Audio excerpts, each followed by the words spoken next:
Anybody there?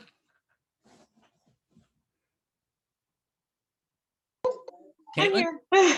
Hi, I'm letting people in. Can you hear me all right? Yeah, I can hear you. Good. I have my son going off in the background. Oh, yeah, that reminds me. I'll put it on silent mute.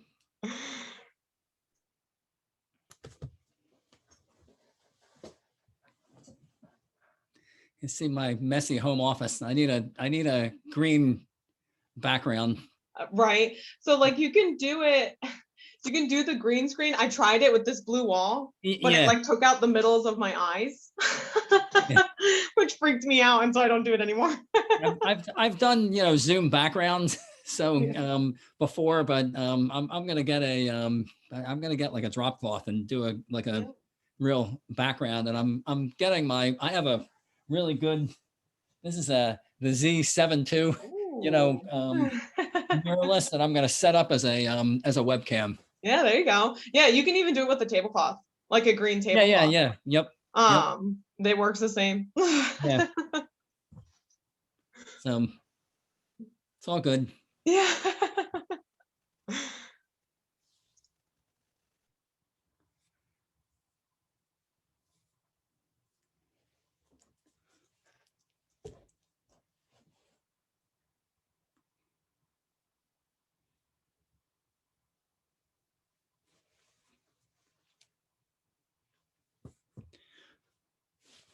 One question I had, if I can ask a question.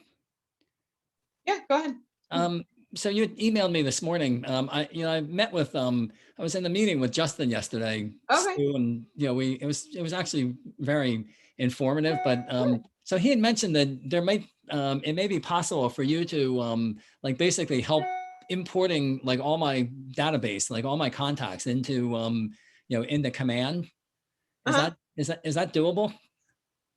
Yeah, so that's what you'll be meeting with. That's what I was talking about with meeting with Trish, Cool. that Okay. she can help you with that. So usually Okay. what we do is we like split the trainings, the orientation, so that you meet both of us. Okay. So yeah, set up a time with Trish that way you can talk about it and assess what Okay. you need.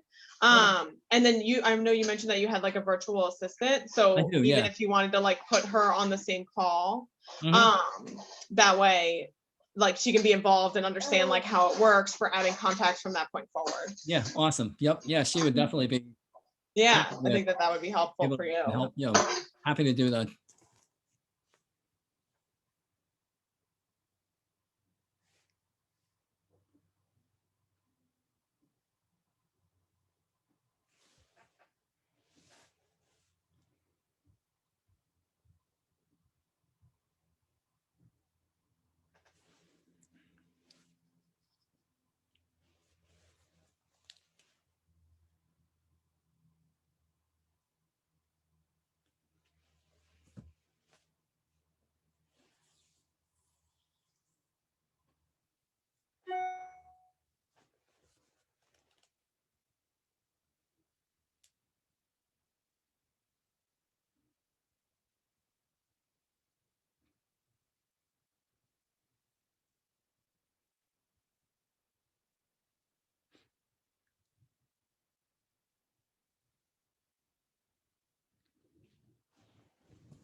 Two Caitlyns. Hey, John. How you doing, Marty? I'm good. How are you? Good. It's a beautiful Yeah, day. the two Caitlin thing gets confusing after a while. Insurance Caitlin and the other Caitlin. Well, she's Caitlin number one. I'm number two, so I'll give her that. And to throw another wrench in there, we've got a Caitlin starting at the front desk on Monday. Oh no. Well, hey, that's good. I heard she goes by Kate. She does. We'll be good. Okay. We'll do the nickname thing with her. Hey, Caitlin, as in Caitlin in insurance. It's nice to see you. Yes. I know it's nice to put the face with the name. Yeah. We've talked a few times, but Yes.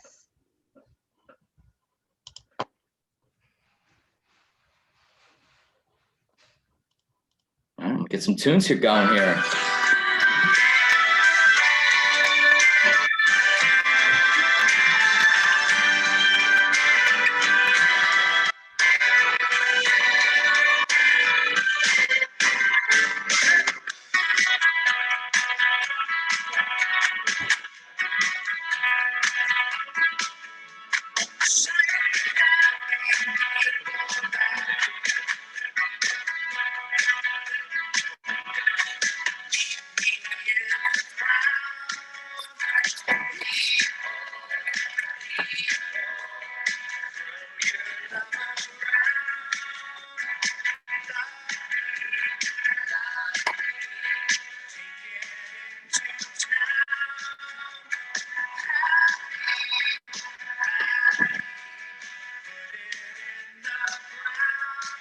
Marty, did you get my email?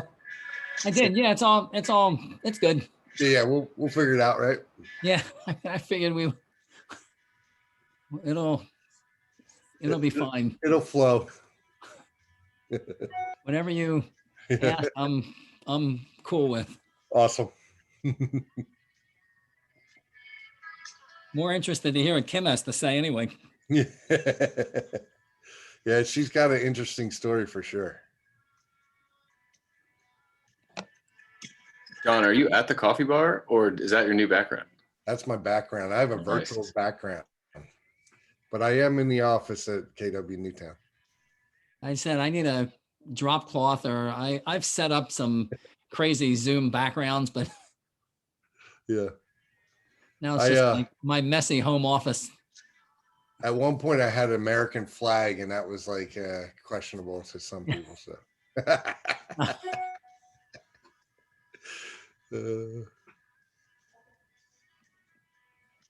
what was my statement, right?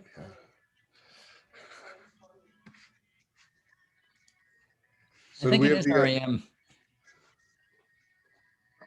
That was the question in the chat. yeah, REM. You're right. Yep, I'm with you. I had good parents. That's right. That's good parenting when you're your age, Sean. Yep. I could rattle them off.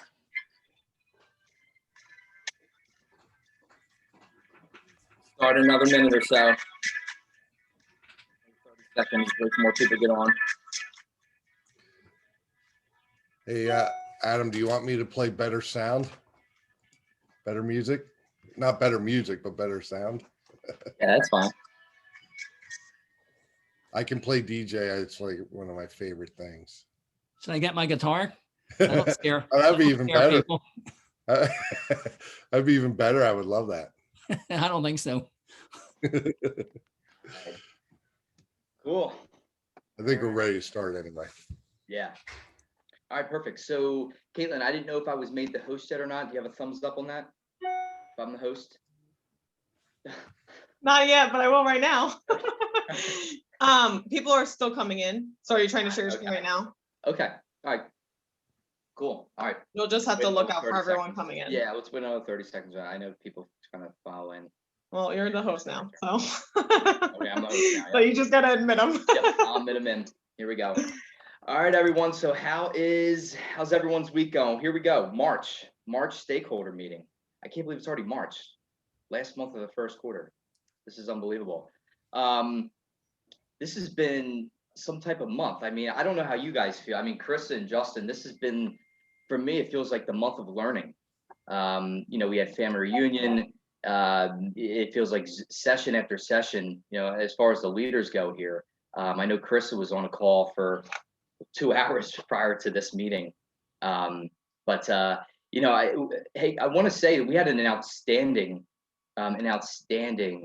attendance over at family reunion. We were acknowledged in the region as one of the tops for top market centers. I'm admitting people as I talk here, for most people signing up for it. And you know, that's amazing. It really is. It shows that everyone here wants to be learning based. And I mean, who doesn't want to be learning based? If you come in here and you just think you're going to know it all, then you got something else coming for you. So, you know, love the fact that I'm in a market center where people hit that button on wanting to learn more. And, you know, that inspires everyone else around here to want to help everyone else. So, Comment on that real quick. You know, in this market too, I mean, we're in shifting markets. We're in a crazy market that no one has seen before. And so you have to continue to be learning based, because in the next 18 or 24 months, it's going to shift again, you know, as this, you know, comes down and inventory comes on. So we need to continue to be learning based. And in this organization, you know, we have access to all these great people, you know, helping us navigate these really, you know, just different times. So it's great to see that, you know, how many people are involved in it. Right. Absolutely. All right. So let's get into it here. Let me admit a few more people in here. Hang on. All right, cool.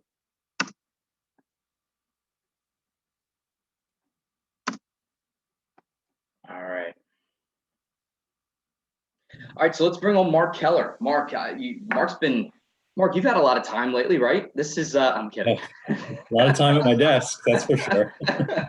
So, Mark, just give us an update here. What are we dealing with rates? What are you seeing? I know it went up a little bit and it's kind of went down. So yeah, what's going on in your world? All right. Thanks, Adam. Good afternoon, everybody. Have a few updates for you. As Adam had just mentioned, rates have had a little bit of a roller coaster. They inched up a little bit, but still absolutely historically great rates. 30-year fixed is rated at 3%. So we're not in the twos now, but at 3, you most certainly can't complain about that. That's for the 30-year fixed conventional. For the 15-year, still really low, 2 3/8, 2.25%, which is excellent. FHA slightly lowered. FHA 30-year fixed is 2 7/8.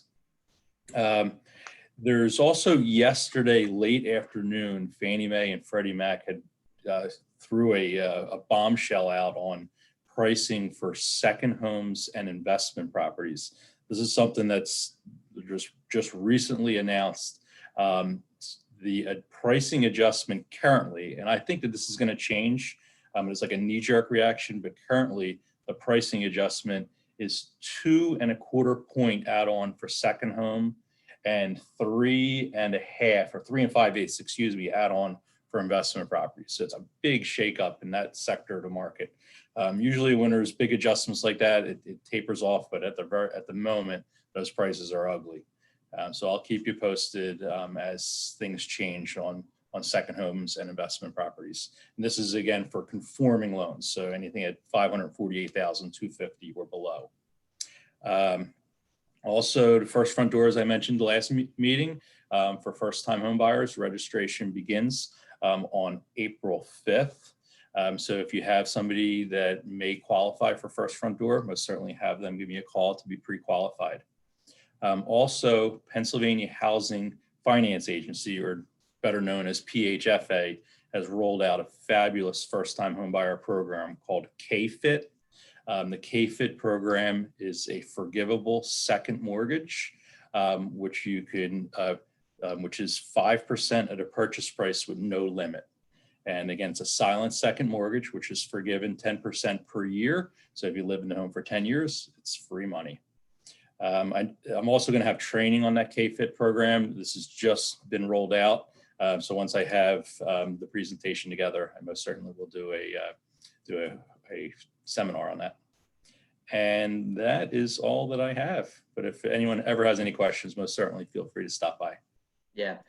Thanks, Mark. Always appreciate you jumping on and sharing and being a resource for people with all their mortgage questions in the office. And, the news is still compelling. When you're talking about the rates, I still see people shaking their heads and, opening their eyes wider. So really appreciate it. This is, quite the market, Yeah. Thanks, Adam. John, Thanks. I see that you have a question there. Yeah, Adam, can I ask you a question? Sure. Mark, this is going to mess up people's qualifications for second homes and Second investment properties. We're That's trying to for talk sure. people into buying investment properties every day, and then we're trying to encourage each other to buy investment properties. I mean, if you have to add 2.5 on an investment property, 2 1/4 on a second home, and 3 5/8. This is basis points, not interest rate, but it's still over a full % adjustment. that's what I'm going to say. Brand new, right out. Instead of 3%, it would be 4% ish. Yeah. Yes, definitely. I priced it. I didn't even say it, but I priced it. So a second home would be 3 3/4 right now on a 30-year fixed today. Now, again, Okay. usually when these big adjustments happen, it sort of adjusts itself. I spoke to my secondary marketing department first thing this morning. He feels if Fannie Mae and Freddie continue with this add-on, that you'll see a new product that, for example, like jumbo, where you're going to have your investors other than Fannie and Freddie that are going to price specifically for second home and investment properties. Yeah. So it's a big shakeup, especially if you're down a shore market. Goodness gracious, and that's a big adjustment when that it literally happened overnight. Mark, is that on refis as well? Yes. Yeah. So if somebody has a refinance with me, they most certainly are not impacted. They will close before this premium is adjusted. Excellent. Thanks, Mark. Thanks. Yep. All right. So we saw her at the beginning of the call here. We got Caitlin Kessenberry, our preferred home insurance, property and casualty consultant. She is with Greater Penn Insurance.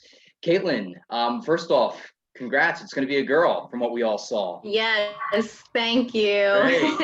You look great. In the home stretch here, getting ready. Yeah. How about it? Yeah. When's the guest date or the due date? Yeah.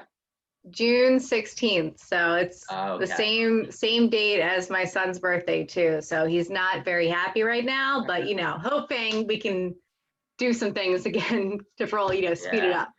Excellent. So. We're super stoked for you. And, on social media, it just looks like you guys are just having the time of your lives. So yeah, so it's fun time. Might as well take advantage of it.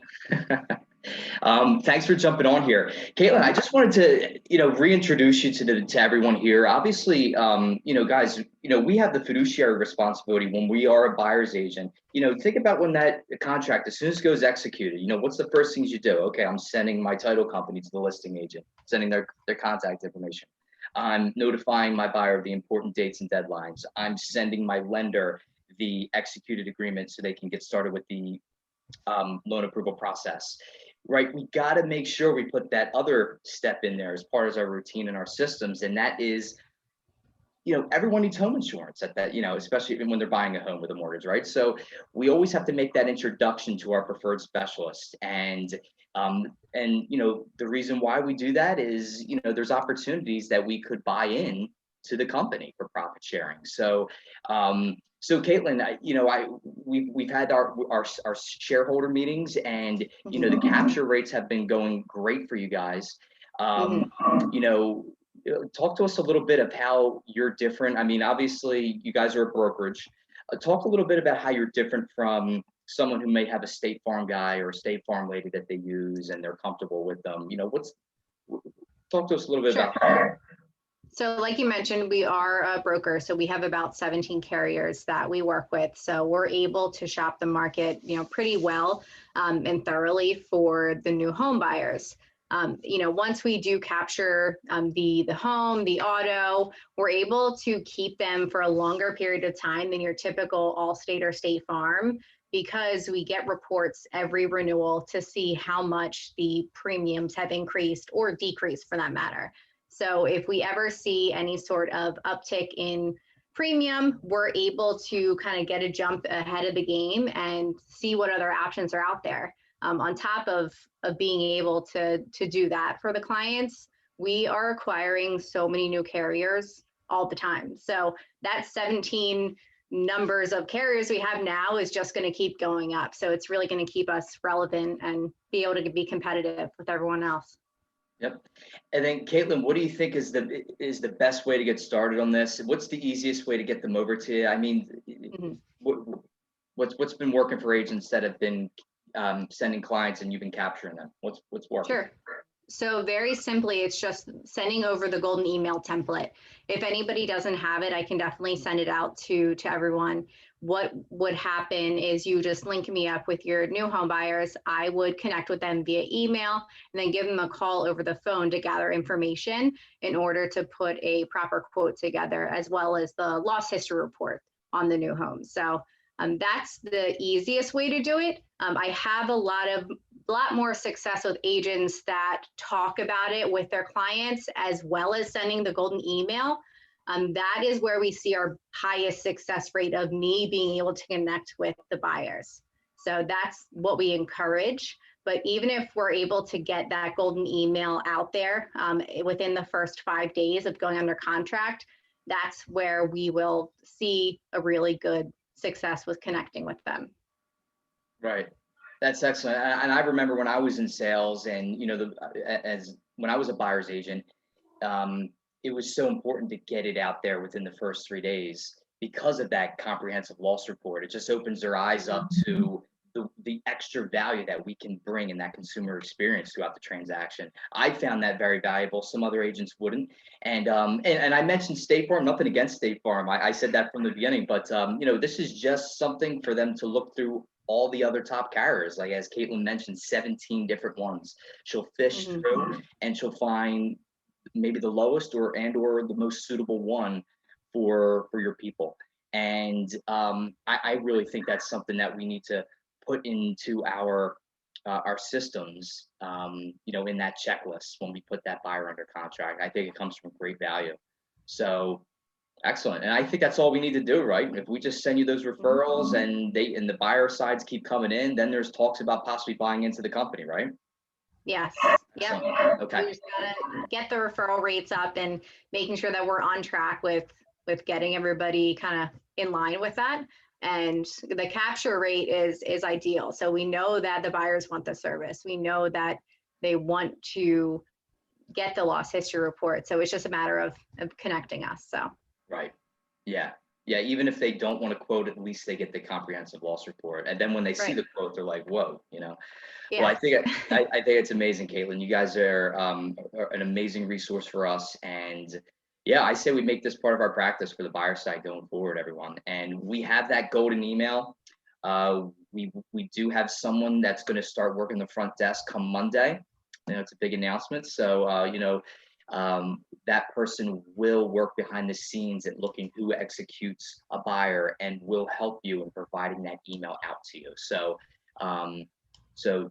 you know, we will seal that gap that we got going on. So great. Well, thank you very much, Caitlin. Really appreciate you hopping on. No problem. Thanks for having me, guys. Yeah, absolutely. Okay, great. So, you know what, I just want to be cognizant of time here. I am going to talk about Red Day before the awards ceremony, but we got a treat coming up right now. We have two big producers in the Bucks County area on the call now, ready to share their production, their day in the life of a realtor with John. And you know, these two come as great friends to John. And hey, John, I'll let you just take it away here, give their introductions, and we'll get going from there. All right, thanks, Adam. Yeah, two of my friends, Kim Rock and Marty Millner, are on the call today to share with you. Kim even got all, you know, her hair done and everything to be on video. Good job. All right. Yeah, she's a little shy sometimes, but I'm so proud of her, and I'm proud of Marty. He just came over to KW Newtown and, you know, partnering up with us and being part of title and insurance and just the culture, and you guys are going to just love getting to know him. If you don't know him as well, Marty and I have known each other probably 25 years, and we've done a ton of co-ops together, always smooth and, you know, stuff like that. So anyway, Kim, I wanted to start with you, ladies first, right, Marty? Yep, no problem. Okay. I have a question actually before you start with me. I keep hearing you reference that I'm shy, and I'm thinking, I don't know where, maybe you don't know me very well. I'm not sure. I think you're fantastic with people, but in front of crowds, you are a little shy. Yeah. Okay, you say so. All right. Well, let's change that. That's cool. Good. Thank you for coming on the call. Seriously. You have been one of the most impressive real estate agents that I've seen in the last, what, 5 years, maybe 10 years, possibly. You came to Keller Williams on a team as a teammate, right? Yep. And then you went out on your own and you built a team. Like, what kind of growth, specifically in like the last 3 years, what kind of growth have you had? Oh gosh. I mean, the past year even has just been crazy. You know, we went from like 30 million to 56 million in a year, which is, you know, nuts. Every year it's just kind of been a little more year over year, you know, double pretty much straight up year over year. How many units was that last year? 167. Pretty impressive. Pretty impressive. That's awesome. Can we be a little vulnerable in front of everybody? Yeah. Sure. Okay. Can you tell them, this is not about me, okay, this is really about you, but can you tell them about a meeting that you and I had? You don't have to go into too much details, but when things might have not felt so good. Yeah, I am not afraid to say I've failed forward a lot of times, and I probably about 2 years ago, maybe it was pre-COVID, I just got to the point where I didn't enjoy this anymore. You know, people would call me and want to, you know, see a house, and I would just dread it, you know, and like I didn't want to answer the phone.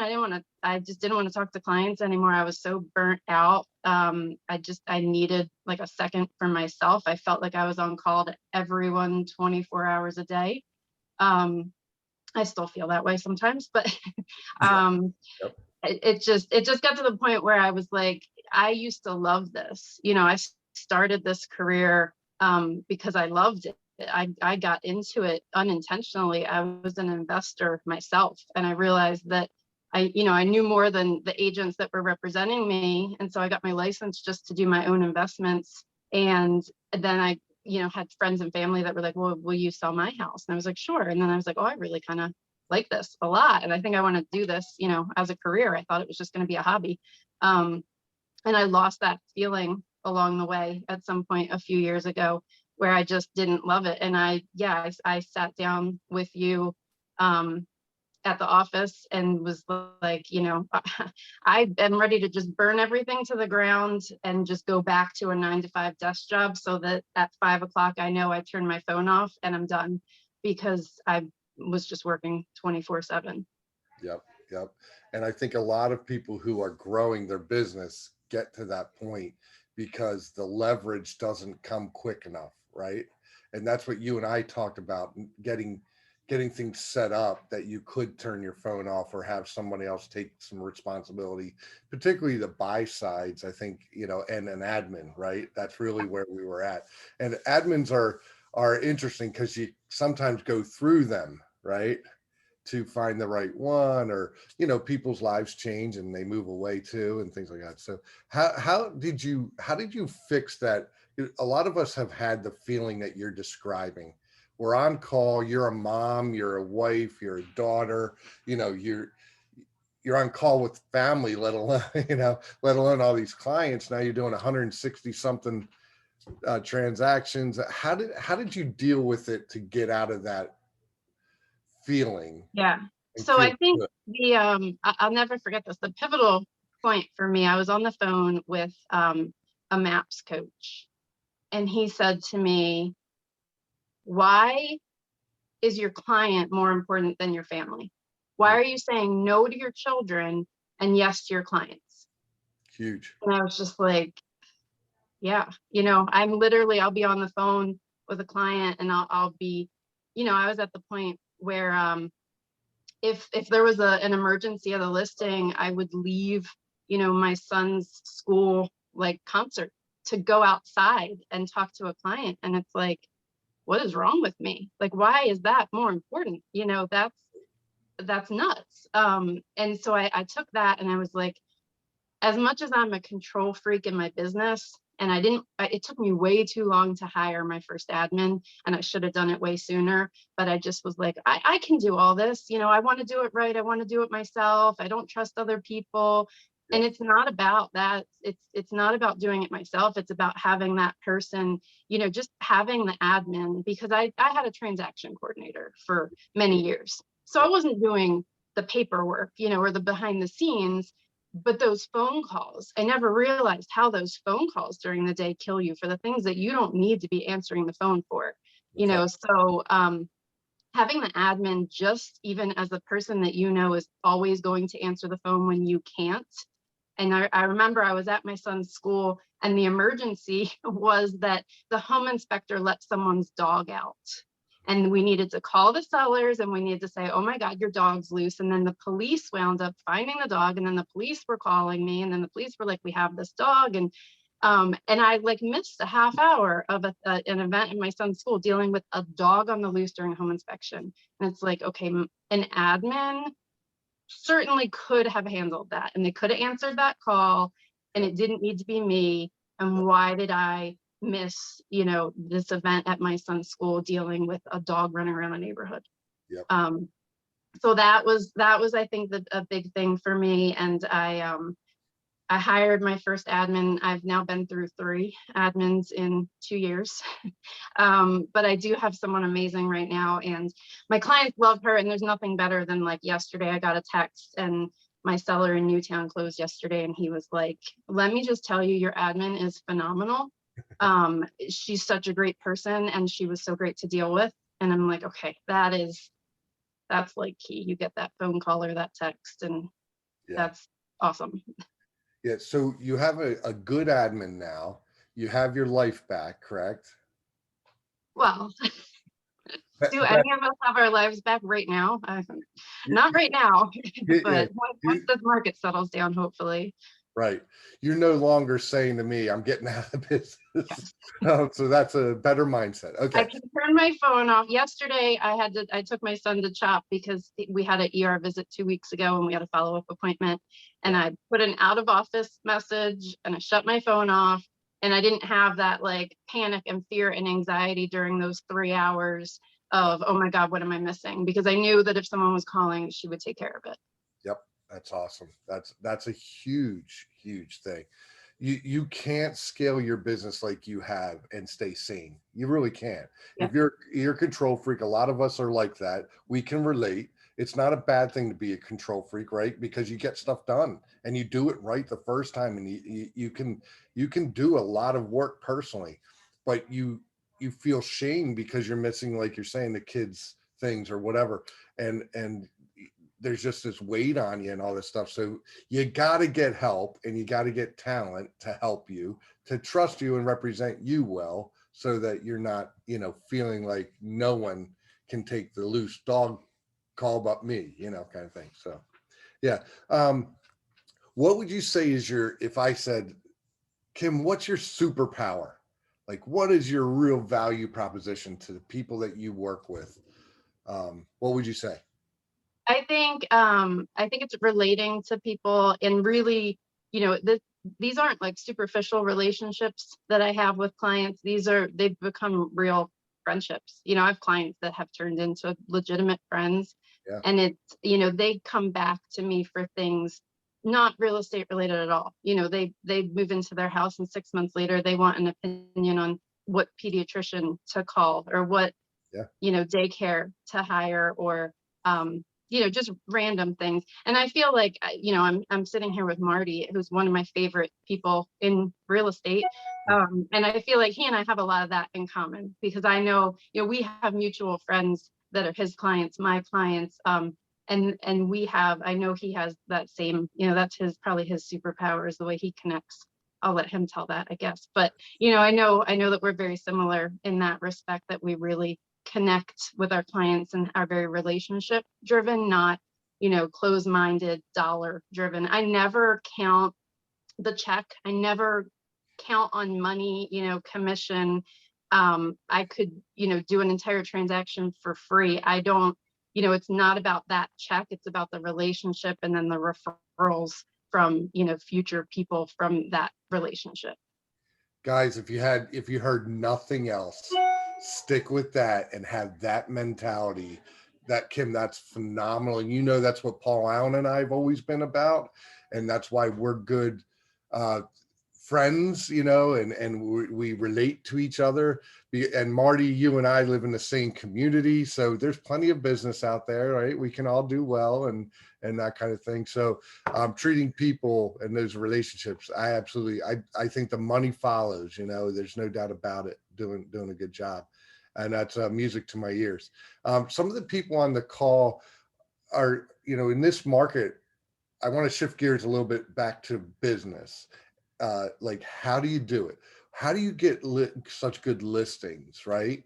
And I think maybe it goes back to what we just talked about, these relationships, right? But at the end of the day, how do you do the seller listing lead gen? Because it seems so crucial in this market, especially.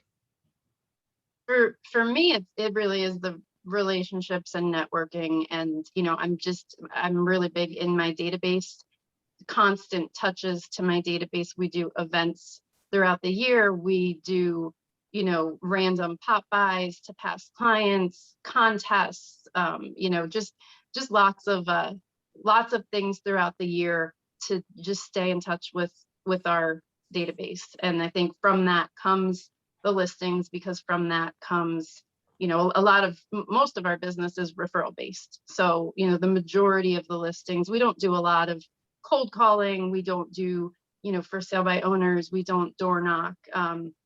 We don't do any of that stuff. It really is mostly referral based and from, a lot of Facebook too. I think we just have a really good Facebook presence, and, people tag us and things. And I think just, we kind of have become like the go-to experts in the community for things. And so when people keep seeing the name tagged over and over and over again, then, I get a lot of calls now, and it's just like, I see your name, pops up a lot on Facebook. We want to sell our house. Yeah. I noticed you're real specific about helping people in the community when it's like questions about, does anybody have a referral for this or a recommendation for that?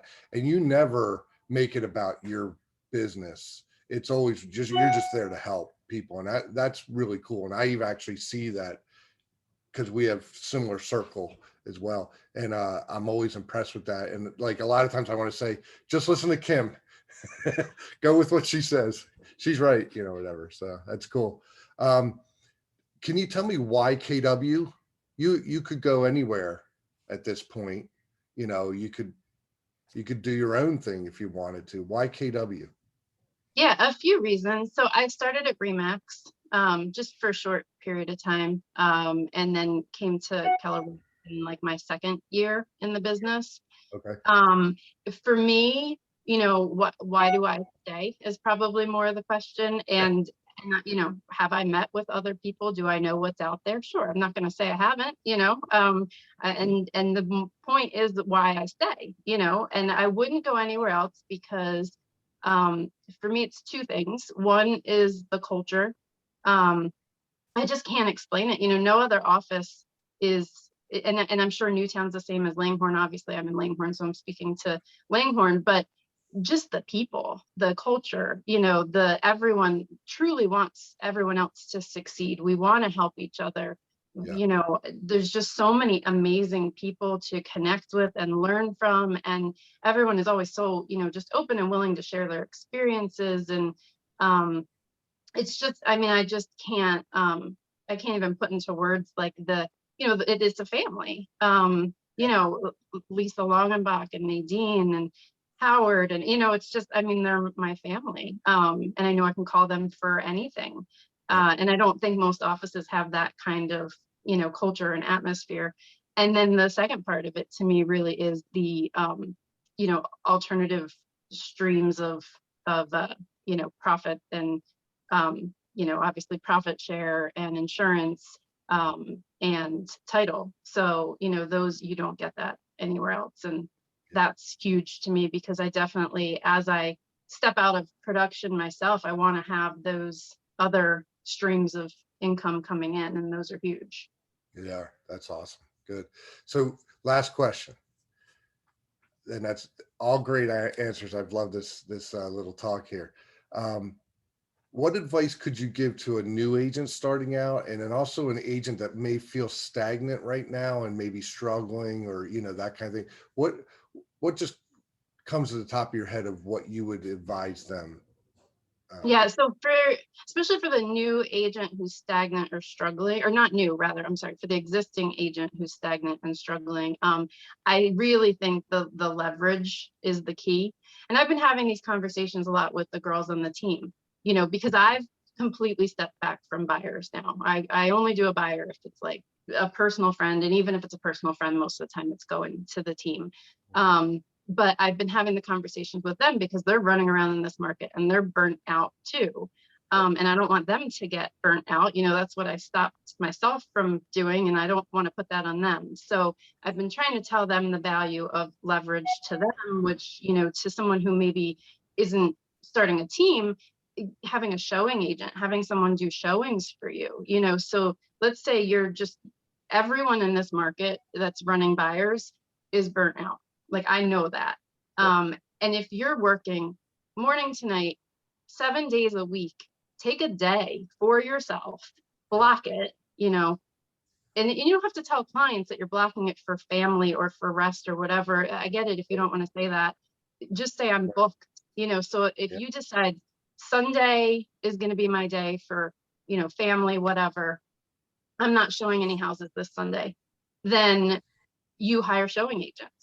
You have people do your showings for you. You tell your clients, I'm sorry, I'm booked Sunday afternoon, but my associate so-and-so is going to show the home for you. I'll be available by phone, because maybe you're not going to turn your phone off all day. But the point being, I think for a lot of us is like, have a day where you don't leave your house, that you can stay in your pajamas all day. And, maybe you're writing an offer, but you're not out, just out. I think that's when we get burnt out, is when we're just morning to night, 7 days a week with no breaks in between. You got to take time for yourself, or you're just going to fizzle. Excellent advice. Excellent. That's good. Marty, I think it's going to be tough to follow her, isn't it?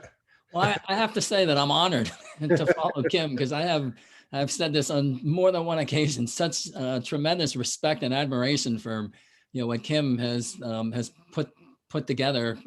So it really is an honor to be interviewed and follow her. A lot of what Kim said resonated with me, because she's right. The philosophy is the same. I mean, if I can jump to the question about, sort of selling proposition, it's all about the relationship. And, it's the same for me. Like I have clients that I'm not exaggerating when I tell you 10 years after the transaction, and we've maintained, ongoing communication, but they call me, my dentist retired. Who do, I know, everybody, who do I go to? My house needs to be painted. What do I do? And even, for serious things, I get calls, all the time. And I, feel exactly the same way as Kim. Like the commission is more or less, fortunately I can be in the position where it's more or less an afterthought. And even when transactions don't work, I feel as though any time you meet somebody, any contact is an opportunity to build relationships, and you just never know, where that's going to lead. And I can tell you, if I can take a minute and just tell you how karma works in this business. 2 years ago, I had an absolutely miserable transaction on a house in Horsham. These people were probably two of the most miserable people I've ever met in my life. And I was so happy. And the only people more miserable than them, I represented the seller, was the buyer. And so they all deserved each other. And miraculously, we got the house to closing. I was so happy to be done with them. A year and a half later, I got a call, which was just basically a few months ago, from a neighbor, and said, I heard you did a great job on my neighbor's house, and, I want you to sell my house. And it was like an $860,000 property that went under agreement quickly. It was a great transaction. Those people were like two of the nicest people I've met. It's totally the opposite. And because of that relationship, they referred a seller in Warrington who we're now under contract with. We had 16 offers on that house. And they also referred another client whose house is in Bryn Mawr, $1.4 million plus, that is also under agreement. So it's like, I was able to manage the relationship with the first miserable people, and just through, like, honestly, karma, ended up with like $3 million worth of business, just because because I fostered the relationship, in a way that I cursed and moaned to Jane, but at least the seller didn't hear me. Yeah. So that 1.4 in Bryn Mawr was your first deal here, right? At KW Newtown, is that right? It was the first deal. Yeah, I have a buyer under a contract, which was the was the second. So Awesome. yeah, it's all about relationships, and I also, again, talking about sort of selling proposition. Like I say, every agent talks about customer service, and to me, in this era, customer service is a given. That's like a basic starting point. But I like to say that I combine technology and resources and systems that enable me to make sure that the transaction is as smooth as possible, along with the fact that I've basically done 1,000 transactions or so.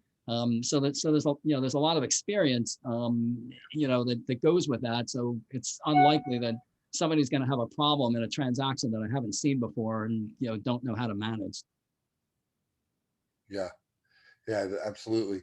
What do you think, if I asked you, like, what mistakes have you made and learned from in this business? I've made so many mistakes, and I will tell you, sort of, and this is serious. Like the first, and I think the biggest mistake, and I've said this, in the last 10 days since I've been with Keller Williams, like I should have done this 15 years ago.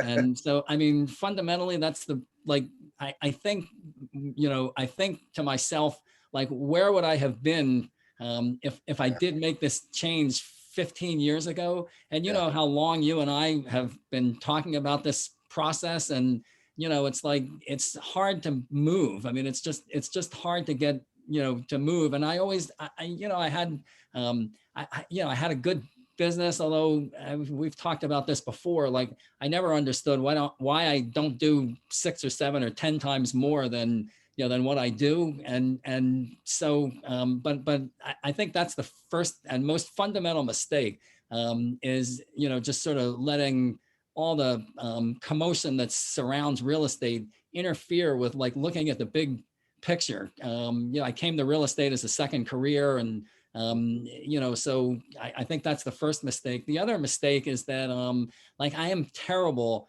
about, like, I try everything. So I think that's the other, the other mistake is that, I'm always, sort of searching for the latest and greatest and easiest way that, we all think is going to be totally transformational in our business. And, at the end of the day, there is no easy way. So, like, I've pretty much made every mistake that you can possibly make in real estate. But I think those are the sort of the two biggest things that I would say is, not, and I mean this, very truly, that not making this decision sooner, and basically getting distracted with the sort of the latest and greatest easy way to, go from where I am to where I would like to be. Yeah. One of the things that's always been impressive to me, Marty, about you, knowing you for so many years, I know that you get stressed. This business is stressful, but you never seem real stressed. You never take your stress out on other people. You're always kind, and you'll Talk to my wife.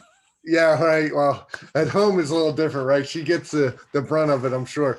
But like, whenever we've talked, I know you've had some, like all of us, rough deals and just too many deals at one time, sometimes almost feels like overwhelming, but you've always had this ability to calm yourself down, at least, and deal with the situation at hand, like the person. And that's kind of what Kim was saying with the relationship. That's what I see as both your superpowers. You both are able to calm down and focus on that person you're dealing with at that moment and make them feel valuable. Mhm. And I would say to be a top producing real estate agent, I really think you have to make people feel valuable, because that's the experience they feel and they remember, right? And that's why they refer you. That's why they have to get their house painted and they contact you rather than, just Googling house painters or whatever, right? They'd rather get a referral from you because they trust you. And I know Kim's the same way. So that's like me looking from the outside in. I think that is a superpower you both have. One of the nicest things that somebody said recently, I'm actually doing a photo shoot at a nice listing that's coming up in Yardley, and the seller, who's like completely awesome, had an opportunity to get a few dollars. It's not actually officially a relocation, but there's a relationship that he could have developed that would have saved him probably a quarter of the transaction. And when he asked me about it, I was very honest. And I said, look, I'll do it if I don't want to interfere with your, any benefit that you're entitled to. And he said, does it cost you money? And I said, it would. Yeah. I mean, obviously it's going to come from the commission. And his answer was, I would never want to devalue your services. We respect you. We want your advice. We want your opinion. And we are not going to do anything to devalue your service. That's impressive. Yeah. When someone thinks about you and not themselves is pretty impressive when you're a salesperson. So that's a great story. I love it. Yeah. Marty, I didn't ask Kim this because we kind of went around it, but like, do you time block? I know Kim was basically talking about time blocking for family, I think was really the important thing. But like, I know you play tennis and you used to play basketball and like you did some personal, to get you out of the office and not answering your phone all day. What do you time block? Like, so when I started in real estate, we've talked about this a bunch of times. Like fortunately I was introduced to Mike Ferry, and I literally did script and dialogue role play like every morning, 5 mornings a week from 7:30 to 8:30, and I time block to make phone calls, lead generation phone calls. I can't say that I honestly love that way of doing business, but it was a long time ago, and it was a different world. So I, to the extent I did that for 5, 6, 7 years, maybe more. And so I'm, I've done, some time blocking. I'm not like, that's not my strong suit. I do have a lot of interest outside of real estate. And we talked about this yesterday. Like, I played basketball up until the pandemic 3 or 4 times a week. I'm old, and most of the guys that play basketball with me are younger, great home buying. They're a lot of times they're young, single, they're in relationships. Ultimately they get married, they have kids, they're all buying houses. And I've done hundreds and hundreds, literally hundreds of transactions from basketball contacts. But as far as time blocking, I absolutely, I told you, I started taking guitar lessons like 5 years ago. I really work hard to protect, at least sometime every week for those sorts of things. We travel. So, that is in essence a time block. When we're away, I can't say that I haven't gotten to the point where like I'm better about this, like not internalizing everything. I can't say that I'm great about shutting my phone off. But I do have the ability, and some of this is just personality, to let things go. So like I can deal with a stressful situation with a client, and I've gotten much better about letting it go. Once I hang up the phone, it's like, I may bitch and moan for a few minutes, as I said to my wife, but I let it go. I get on with my life and I let it go. So, it's not like, I wouldn't say that my strong suit is like every single day doing time blocking for the most productive things that we should all be doing. But I'm like, it's a work in progress. Yeah.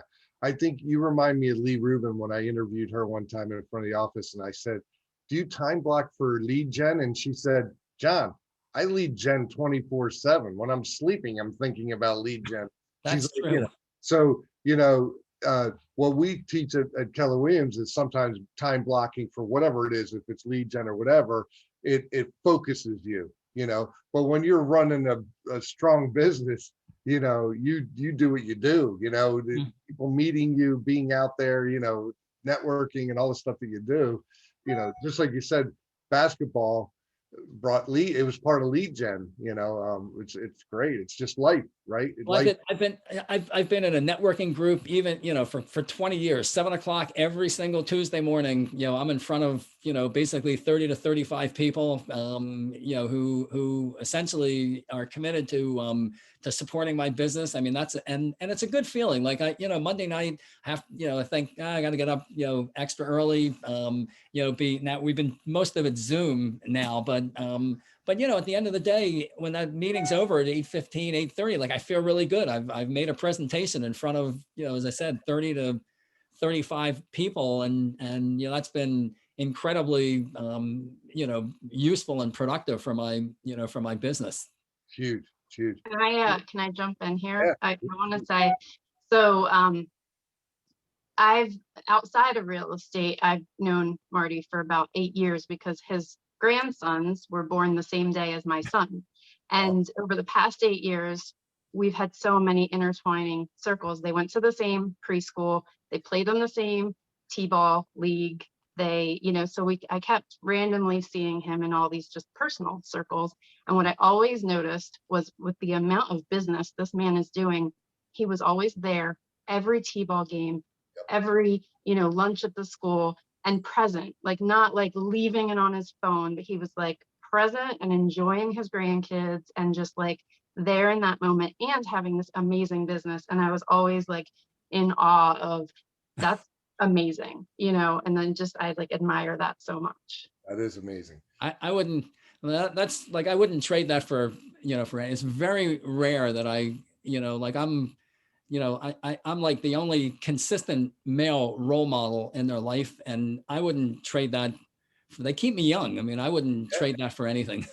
I love that. I love the commitment to family like that. That it's going to make such a huge difference in their lives too. So if you guys don't know, Marty has twin boys, grandsons that live 6 houses down. They're 8.5. Yeah. 8.5 years old. Yeah. That's awesome. I have 5 years before, 6 years before they don't want anything to do with me. So exactly. Take advantage of it. That's right. I want to ask you the same question I asked Kim, Marty. Like for a brand new agent or newer, or just someone who's stagnant in their business, what advice could you give them to kind of get them going? You know what I mean? Like what should I do if I'm stagnant? Yeah. So I think, you know, again, what Kim said sort of resonated. I mean, it's, you know, if you sort of discount the current market environment where, you know, if you're dealing with buyers, it's just, you know, it's just so frustrating and draining. But I would say, you know, I think number one, you have to check your ego at the door. I think that's really, really important. And I think you have to be learning based. And I think that, you know, on a personal level, like I was so fortunate that when I got into real estate and I was introduced to Mike Ferry, like within 6 months of, you know, getting into the business, he was so caustic and so, you know, sort of critical of like sort of the normal routine of the life of a real estate agent. But, you know, the things like track your numbers, know how many, you know, contacts that, you know, it takes to get the closing, you know, like I mentioned before, scripts and dialogues.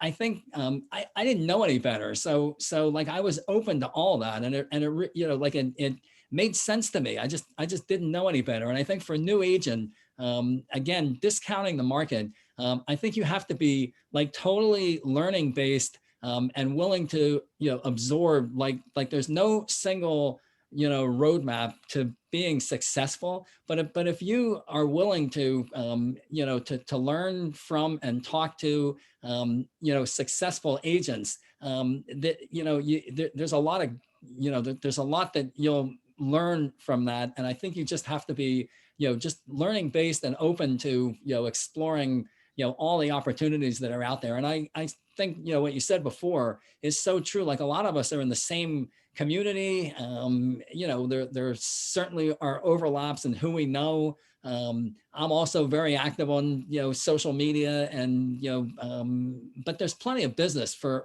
everyone. And most top agents, I think they're very open about sharing. So I just think, being open and willing to learn is really critical, and also not giving up, because I think that's another challenge, I think, especially with newer agents, is that they take steps to succeed, and they give up before, there's an opportunity for the steps that they've taken to work. And if you talked about, going into any other business, and we all know the entry bar to real estate is so low. Like if you're going to invest in another business, you would plan for, probably several years of not being profitable. That wouldn't, there wouldn't be any unusual expectation in that. But, really, I think new agents, again, sometimes look at other successful agents and think this is easy. We all know it's not. It's hard work. Mm-hmm. Yeah.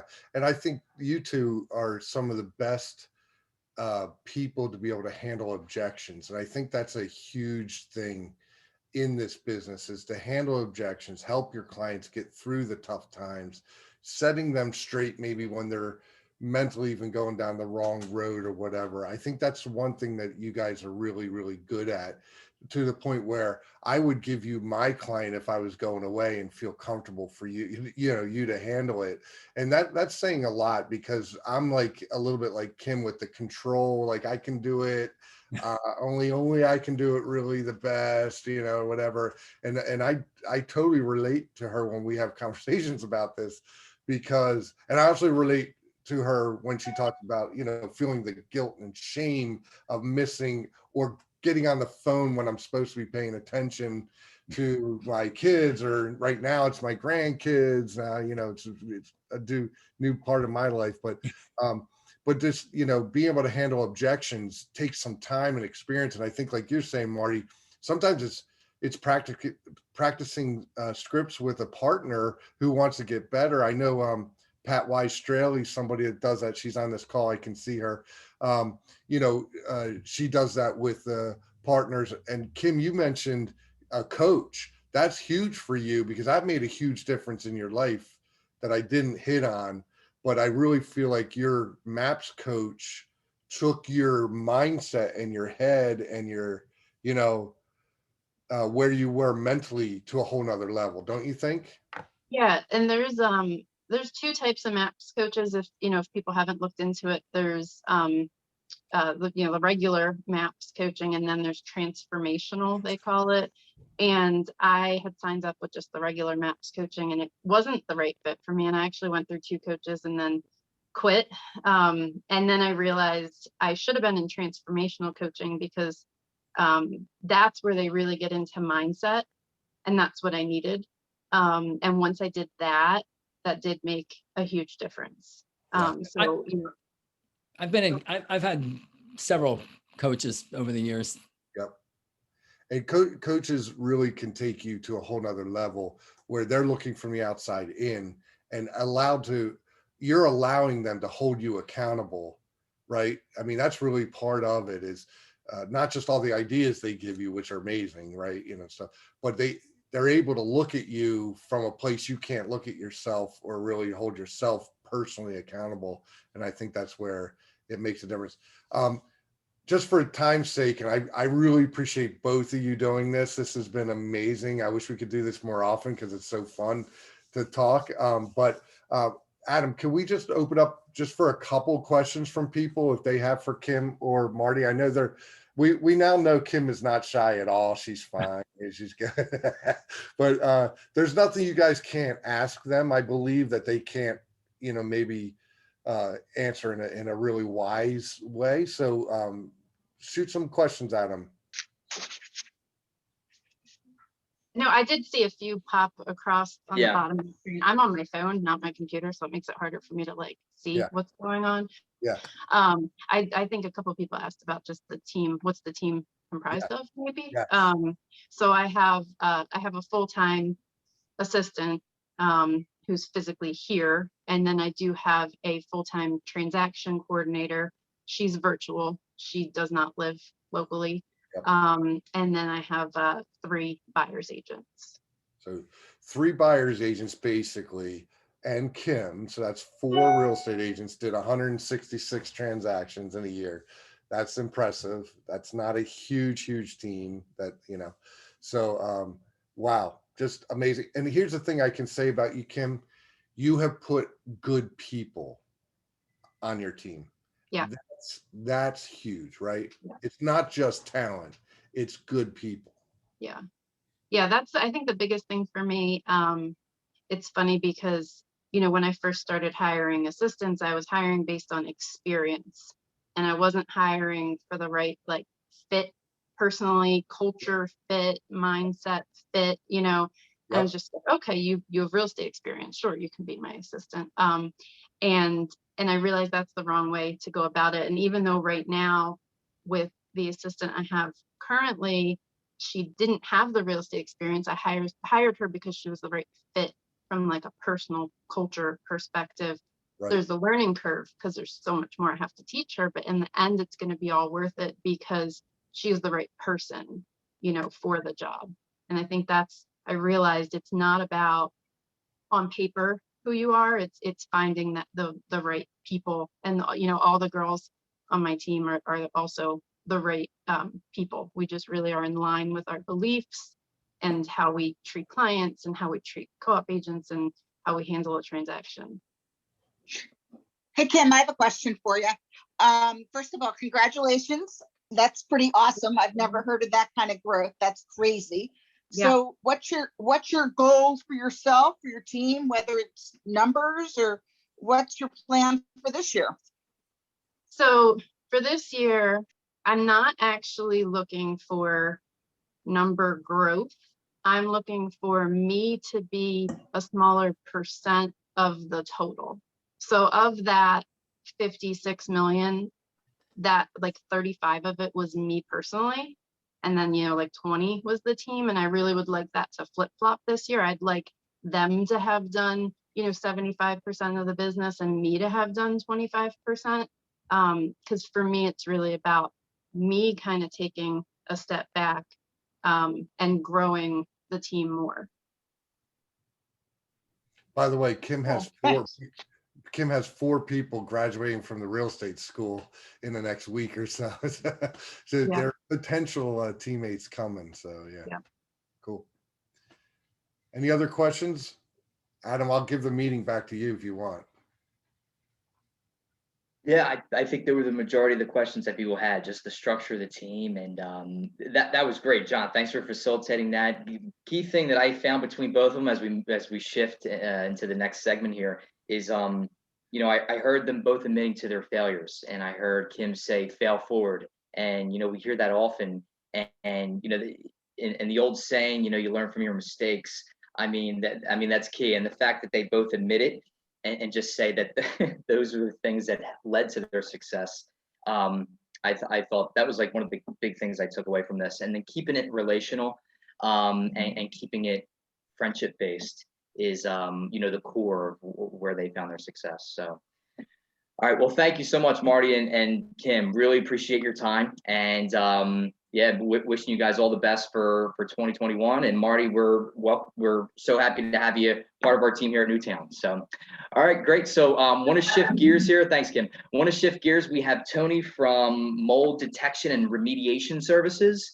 Tony, thanks for waiting there. We had a valuable session there from the top agents in Bucks County. So sorry to keep you waiting, man, but come on here and introduce who you are and what your business is all about. Absolutely. Well, first and foremost, thank you guys for the opportunity to speak today. I know I work with some of you guys like Kim Rock. Hi, Kim, and Caitlin, but it's good to talk to more agents. So again, I'm Tony from Mold Detection and Remediation Specialists. A little bit of background on our company. We're a family-owned business. We've been around for 17 years. We're about 17 years. We are licensed in PA and New Jersey. And then all of us that work for the company, from the owner, Dan Rostelli, to myself, that I'm out in the field, to our remediation supervisor, we all hold multiple certifications. So we actually can handle both the remediation side of the business and the inspection side, which involves testing. So a lot of companies I know either or. Sometimes they just do testing, sometimes they just do the remediation. So we're kind of a one-stop shop, which is good. So again, we do assessments and inspections. Assessments are where I'll come out, take a look at a property. Like a home inspector, for example, flags something in an attic or a basement or a crawl space. So I'll just assess it, and we can go ahead and put together a quote for you right away. No charge for assessments. On the other side, on the flip side, we also inspect. So if it's a situation where they do need testing done, we can put together a package for you where we can do swabs, we can do air samples, whatever's needed. So just to clarify a little bit on the inspection side, when we go into like basements or homes, we usually do air samples. On an attic or a crawl space, situations like that, we usually do surface samples and swabs. We have a very quick turnaround time. We work with a great lab in Cinnaminson, New Jersey. So if you're, under a time crunch on something, we generally can get in there, test, and get results back in like a 3-4 day period.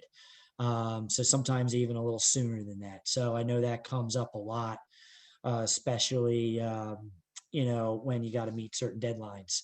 On in the assessment side with quotes, one thing that makes us unique, I think, as a company, one, we do real-time quotes. So a lot of times you get inspectors out there, might take 3 to 5 days, up to a week to get a quote out. We try to do real time. So we have your quotes same day or next morning. So I think that's something that kind of sets us apart from some of our competitors. Another thing we have access to, kind of like a tool in our toolbox, is the owner of the company, Dan Rostelli. Like I said, he's been doing this 17 years. He is a court-appointed mold expert. So if you have any situations, I hope it doesn't come to this, but sometimes you get situations where maybe you're involved with something to do with court. He can go in. He's been to Doylestown many times.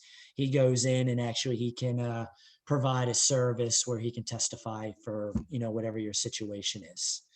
Again, we do remediation. We also do DIYs and rentals. If you have a client who is, say they have a situation where remediation needs to get done, but financially they just can't afford to, have us do the work. We do rentals on equipment and DIYs where we come in, show you how to use it.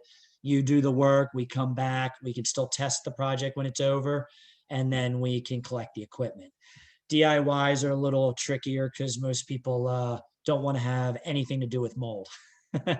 But in some cases, we've had people that are pretty handy. They're contractors, things like that, and it's a lot cheaper for them to do the project themselves. So we do offer quite a bit of different services. That's pretty much us in a nutshell. Anything else you guys would like me to go over, or have any questions or anything? Oh, I think I lost Adam. I think you're on mute. Oh, here I am. I'm there. Tony, I think the turnaround period that you said, 3 to 4 days, I think that's key. Sometimes, it could take like 7 business days at times. So I think that's a pretty good turnaround for the roller coaster ride during that inspection period. Works good. Yeah, the testing. Yeah, and then the other thing, like I mentioned, is when we're dealing with just a quote, we always try to get it same day or next day. So you put us out there on a Thursday or Friday, you'll have your quote that Thursday or Friday. Excellent. So yeah, that's something we've developed over the last few years to try to set us apart. Like usually clients are very surprised how quickly we get the quotes out. Right. Yeah. That's great. Anyone have any questions for Anthony? All right, Anthony, where do we find you? So you can go to you know, our website is just pretty easy, removethemold.com. If you need to email me directly, it's just Anthony@removethemold.com. Okay. And then if you want, I can give you, we have office numbers, but I also work, especially with like Kim and stuff, directly through my cell. If you want, I can give you my cell number. It's 215-630-2324. And we have no problem if you guys just have questions. I have realtors that will call me, just ask questions about a situation, and I'll give you, you know, guidance on whatever you need. And, you know, we don't charge for that. You know, we're hoping to get, you know, continue this relationship and get future business. So if you just want to call and chat about stuff, feel free to give me a call. Excellent. Great, Anthony. right. Well, thanks for hopping on here. Sorry to keep you waiting. And Nope. yeah, we'll make sure we send your information out. Great stuff. All right, great. Thank right. you guys. Have a good day. Have a good weekend care. too. We're almost there. All right, right, great. bye-bye. So we'll shift gears here with Caitlin. So hang on, Caitlin, let me share my screen. Just want to get back to the slideshow here. So, all right, guys, moving on. So boy, that was great with Marty and Kim, and that, I mean, bunch of great value in that conversation. But let's move on to another great thing. So, you know, we've had Mega Camp, we've had Family Reunion. Another big event within the KW world is Red Day.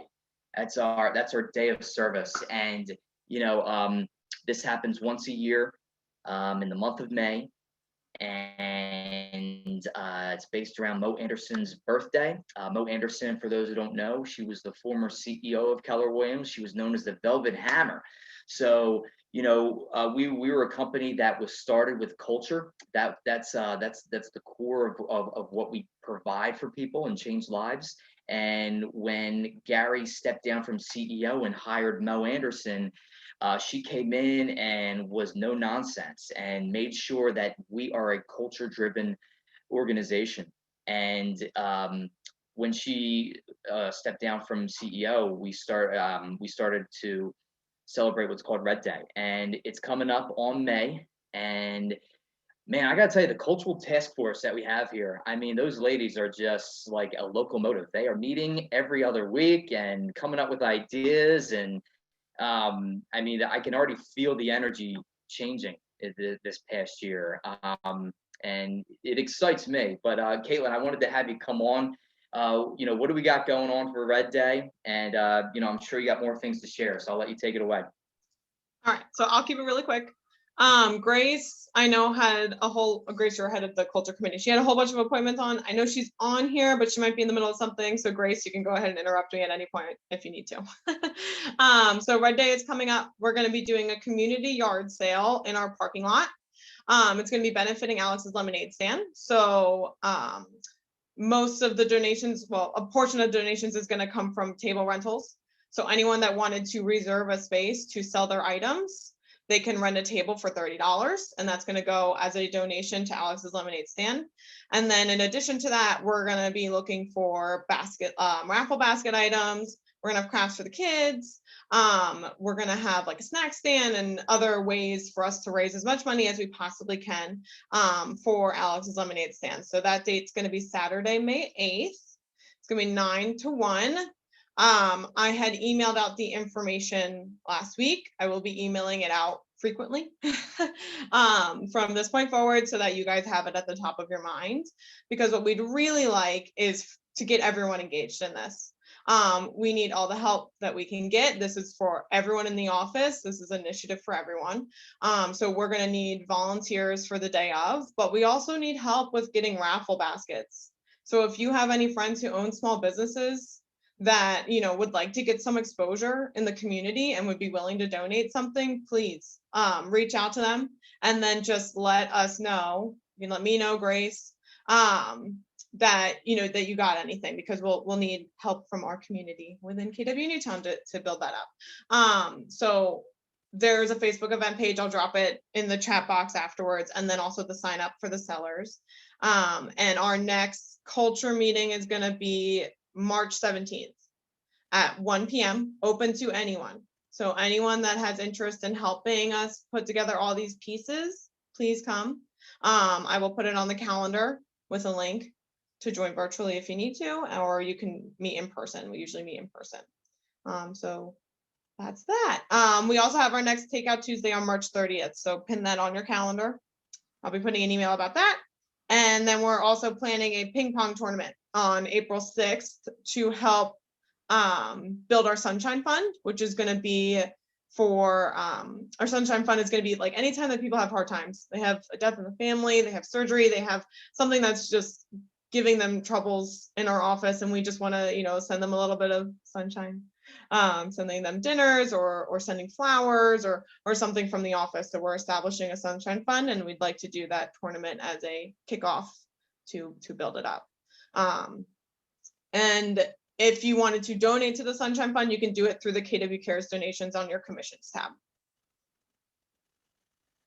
It's amazing. I like 2 great events. You guys are doing such an awesome job with it. I'm so excited. I can't wait for it. A ping pong tournament? Man, no one told me about that. Okay, I'm hearing about that for the first time. Feel left out. All right. Yep. All right. I just have to go and whoop everyone's ass when that time comes. But all right. Joking. I suck at ping pong. All right, here we go. So, all right, everyone, we're going to get into the awards, the annual awards ceremony for 2020. So, big shout to Trish for putting this together. Can't wait when we start meeting in person for this. You know, it's always so much better that way, but let's roll right into it here. Okay, so let's get into the bronze medal award winners. These are agents with GCI in the range of $60,000 to $119,999,000. All right, here we go. There we got Dasha Wind. Congratulations.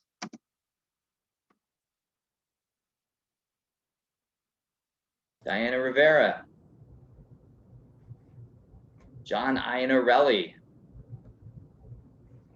Yuri Nemitz.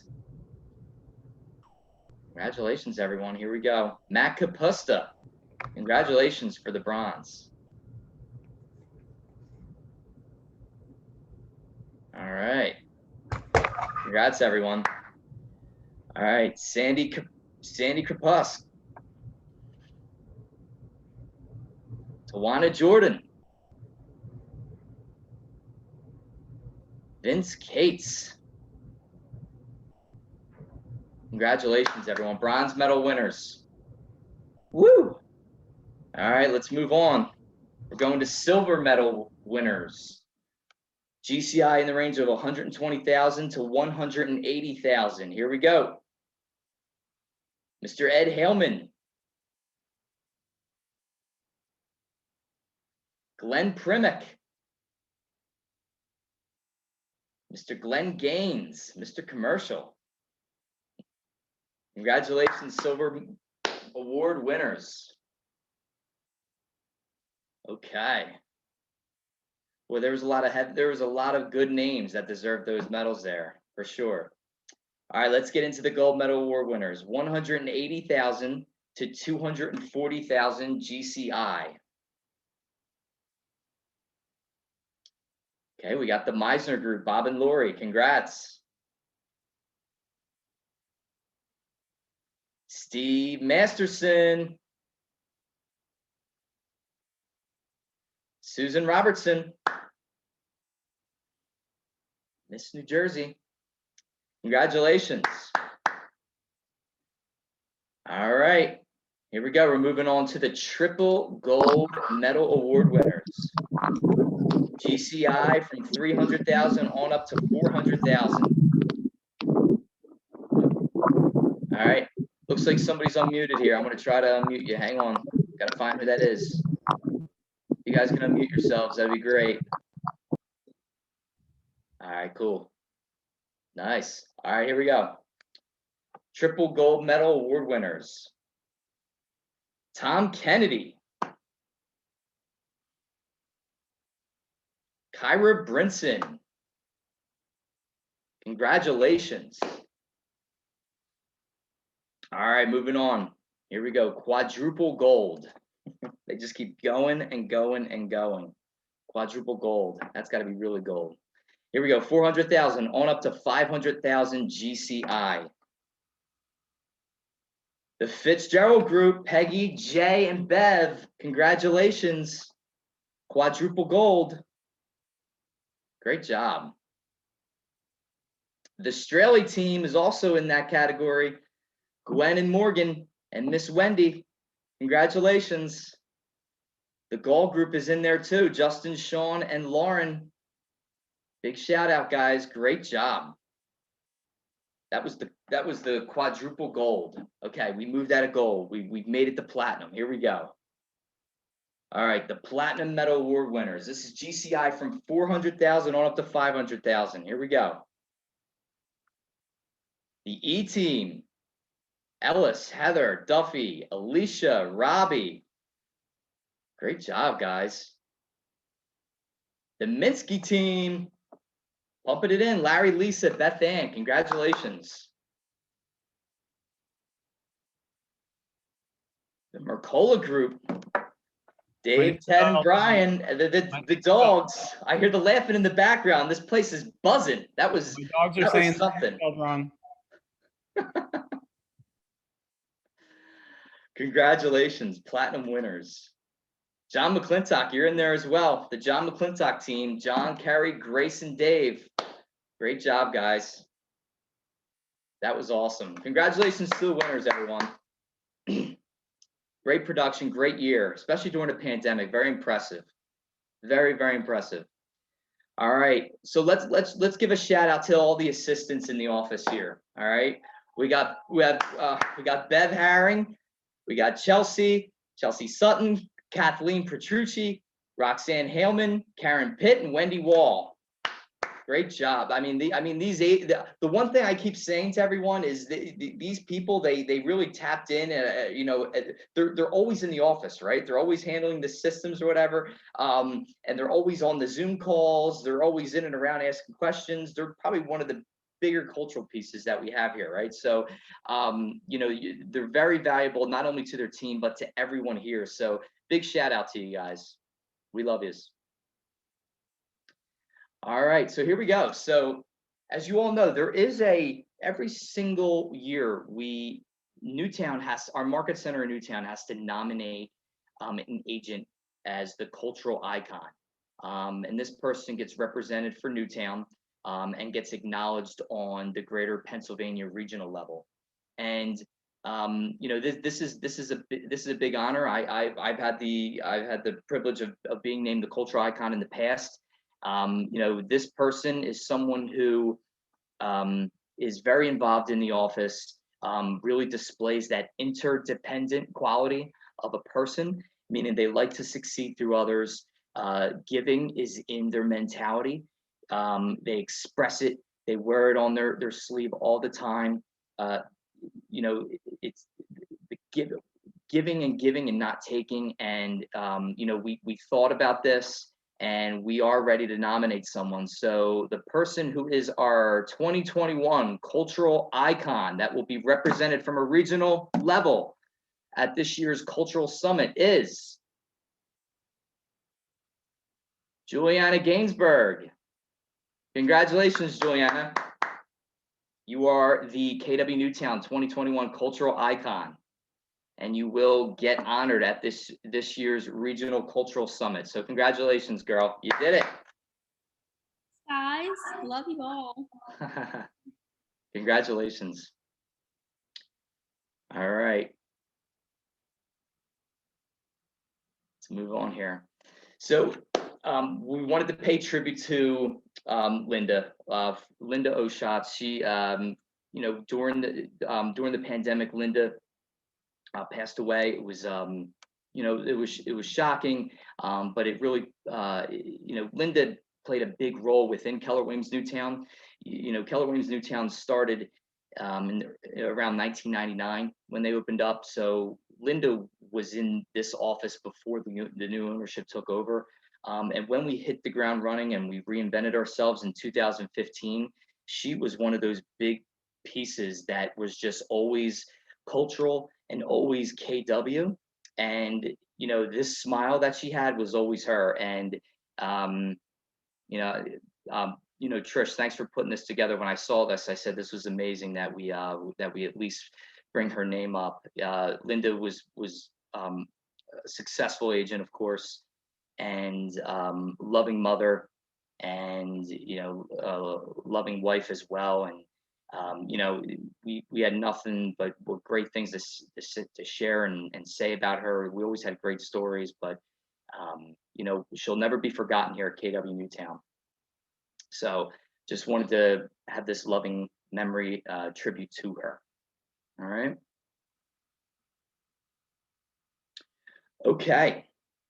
So here we go. We do have Mark Keller in our office. Everyone knows he is our preferred lender, Huntington Valley Bank. So we're going to pay tribute to the agents who have been most supportive and given Mark the most referrals. So here we go. Coming in at number 3, the Fitzgerald Group in Kyra Brinson, 4 units. All right. Coming in at number 2, the E-Team, 10 units. And number 1, the Larry Minsky team, 15 units. The Larry and Lisa Minsky team, I should say, 15 units. Congratulations, guys. And thank you, everybody. Thank you for your business. And everyone else that is not on the list, thank you for your support, because the list is very, very long. Yep. Thanks, Mark, for everything you did. Great work, guys. All right. Let's move on to the title side of things now. So the most buyer side transactions with Greater Penn Abstract.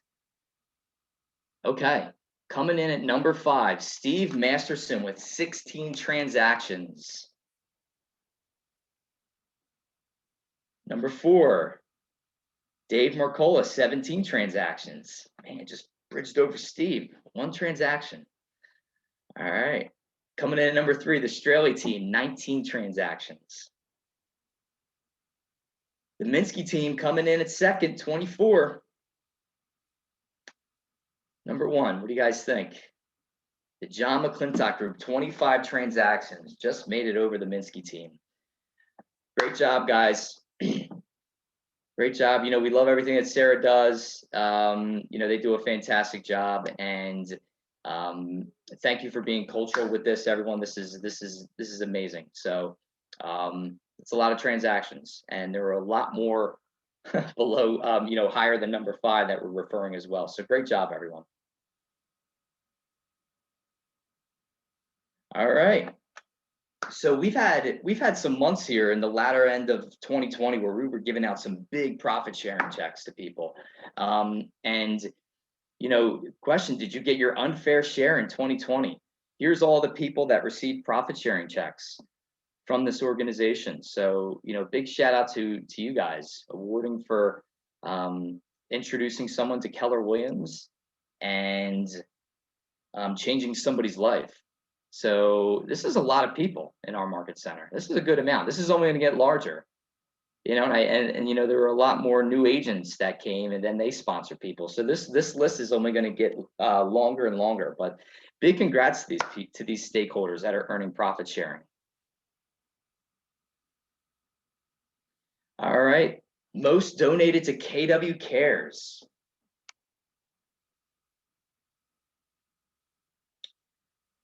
And the award for most donated to KW Cares award goes to Larry Minsky. Congratulations, Larry. Larry, that's great. So much going over to KW Cares. Thank you for everything you do. All for a good cause.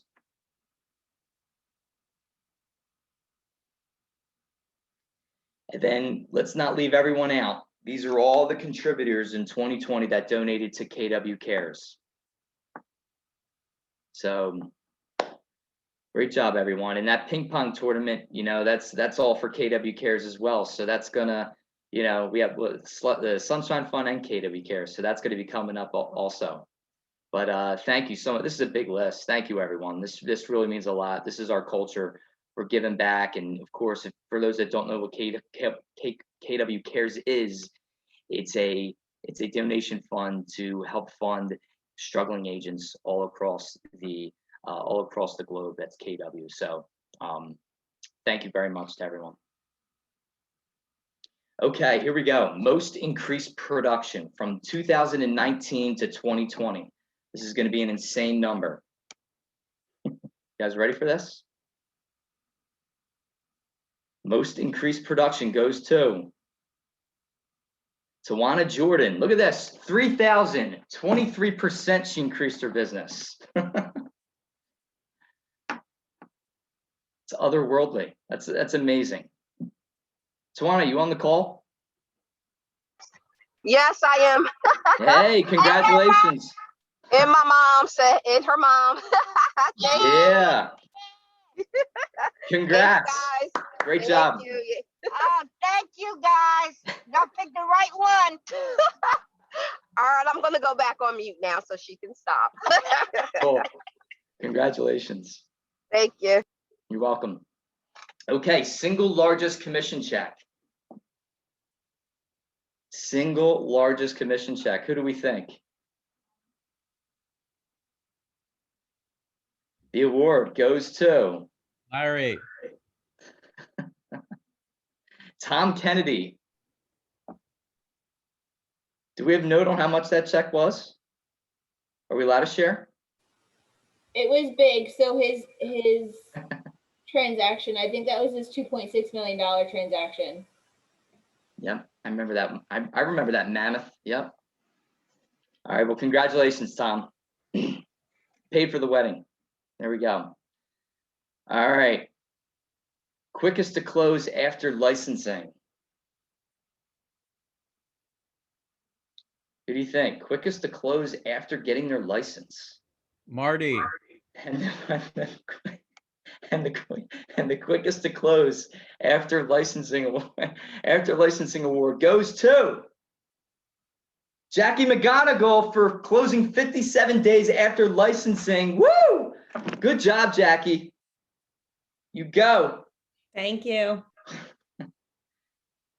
Jackie, you're pumping it in there. You got another one closed last night that you were happy about. At the gym, baby.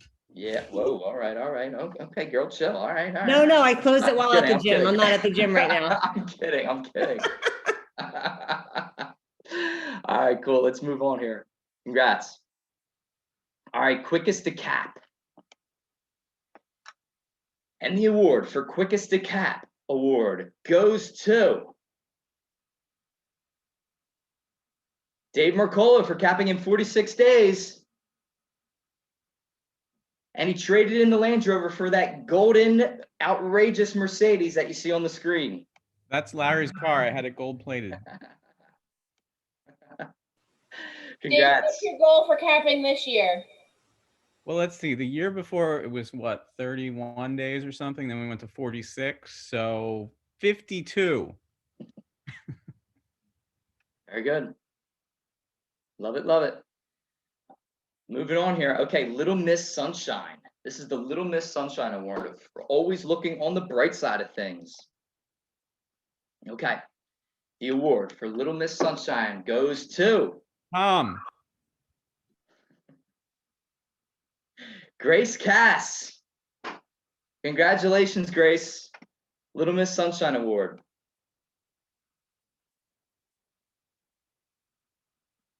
All right. Wow, I love these categories. This was Thank great. you. Yeah. Thank you so much. I'm truly touched. Yes. I didn't think that. Thanks. I'm off now.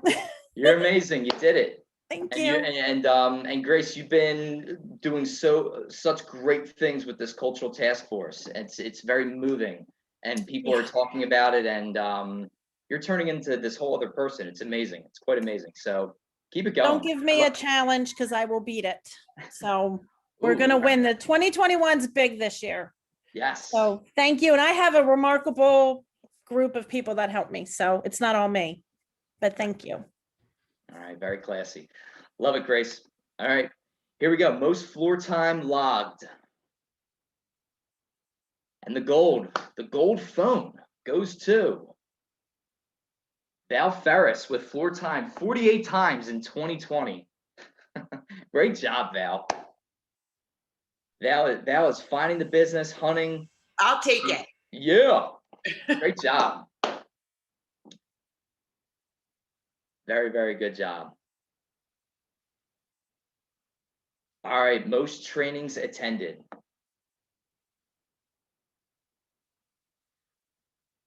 The award goes to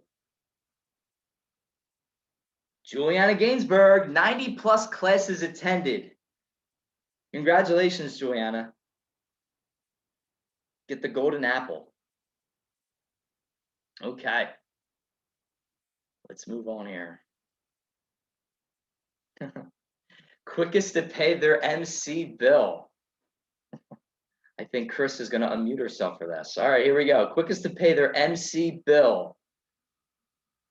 Award goes to Tom Kennedy. How quick was this bill paid? So literally, I sent out the bills and 2 seconds later, the payment confirmation came through on his credit card. Lightning fast. Okay, great. That's awesome. It's a happy MCA right there. Cool. Let's move on. Okay, whoa, this was great. All right. Best Zoom background for 2020. Best Zoom background. The award goes to, what do you guys think? We've been on a lot of Zooms. I know you guys have been looking at other people and their backgrounds. What do you think? Here we go. Pat. What did you say, Sean? Got to be Pat.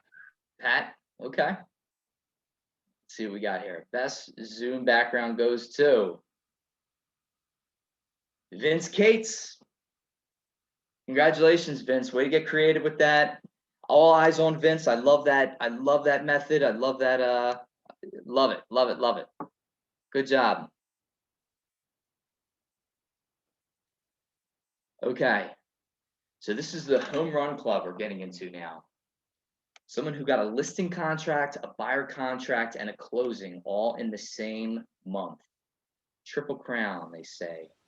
Here we go, the home run club. Wait, technically not all on the same property. Okay, thanks for that point. Yep, so quite a number of people. So, I mean, that's a really awesome thing. I mean, we're in a business where we don't have salaries, right? So, that's a month where you can like breathe and like a little more, right? I mean, it's, we go on that emotional roller coaster all the time with our jobs, but that's a month where you're like, okay, this is like, I feel productive. So big congrats to everyone on this list for hitting the home run club here. This is a lot of people. This is only going to grow too as we grow as a market center. So congrats, everyone. Great names on here. Everyone very well deserving of it. All right. You see Henry posing here. This is the Rookie of the Year award. Here we go. So every year we acknowledge a rookie for their production. And this year's Rookie of the Year goes to Matt Capusta. Matt, congrats. You're the 2020 Rookie of the Year, Keller Williams Newtown. Congrats. Matt, you on the call? All good if you're not. We got to make sure we send this out to him. Great job, Matt. Always working hard. You deserve it.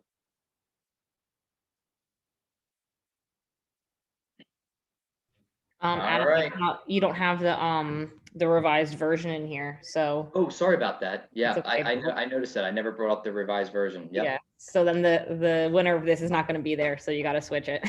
All right. I'll do that. Hang on. Hang tight, everyone. Come on, Adam. All right. So how about that weather? That's I'd just like to thank Kim Rock for all of my success, and Marty.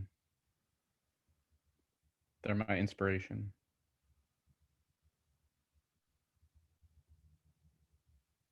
So how so, Dave? Well, let's see. So Marty, I met 20 years ago when I was in banking, and he was like the real estate man to be, as Kim said. So I think it's great to see that longevity and his success, and seeing what he's done in the local community. And then Kim, I think, for just the huge rise in how quickly she's turned her business into, a phenomenal success. Number one in both offices for GCI in the past year. So, yeah, I think they're both good people to learn from. One with the longevity, and the other one with just the passion and the excitement to make something big happen. And they're both easy to talk to and willing to share. Thank you. Sure. Appreciate Glad that. to have you. We just need to move Kim to Newtown. That's all. All right, great. Thanks for adding that in, Dave. Okay, great. So here we go. Let me share my screen. Hang on a second. Sorry, gang. Okay.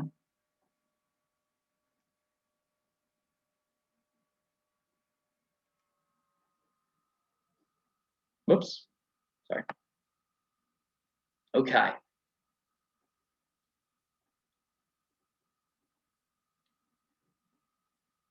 All right, Trish, is this the revised version right here? All right, geez. All right, sorry guys. I thought I had that email right. Okay. We downloaded it already. There we go. Okay. Yeah, and I named it. Sorry. Okay, so now I'd like to thank Juliana for this inspiration, because she's brand new to real estate, but just digs in, and Juliana has started the Young Professionals organization for us, and she's gotten involved with Rotary, starting the Next Gen Young Professionals group of Newtown Rotary, giving back to the community. And so I'm really nervous that she's going to take over in my role as king of the Newtown community. So I like the challenge though. So keep it up. Thanks, Dave. It means a lot coming from you. Look out though, cultural icon. I'm coming next year. Remember we downloaded it and added all the other ones for it? Yeah, I thought we did.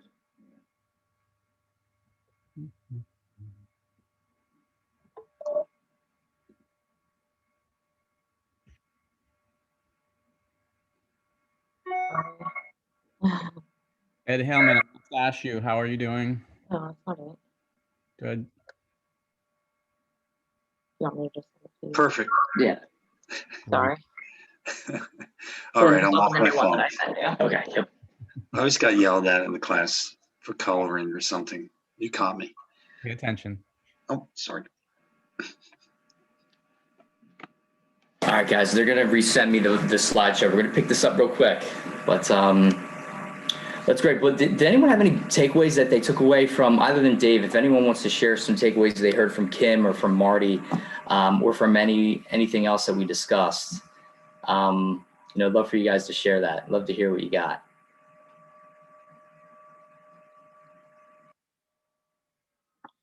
One of the I always appreciated Marty trying to copy my hairstyle and the stash. So I have to go a little bit longer on the stash now. But Marty, I am so impressed, man. Just the survival thing. You said some really important things that I heard. I really appreciate you. And Kim, you knock it out of the park. You're fantastic. Thank you.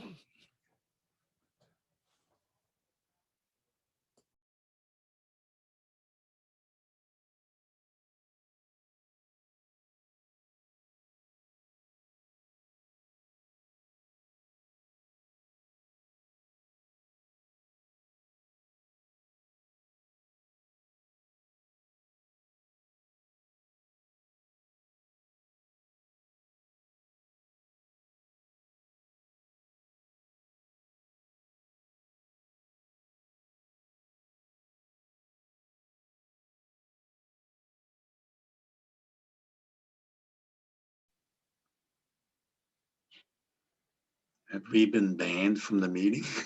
They're trying to pull up the last. No, not banned yet. Almost there, guys. Hang on. Have we been banned from the meeting? Yes, Ed. That's what happens when you color during class. Oh, okay. All right, guys. All right. I think we're back. Maybe. Oh, no, I was going like there we this. go. See, that's there. Yeah, it's the cursor. Thanks, Trish. She's great. Trish, everyone. All right, cool. Cool. So getting into the awards here. So you saw an email that went out a couple days ago, and we asked you all for an Agent Choice Award. We wanted you to nominate someone in the office that you thought was passionate, someone who embodied the KW culture.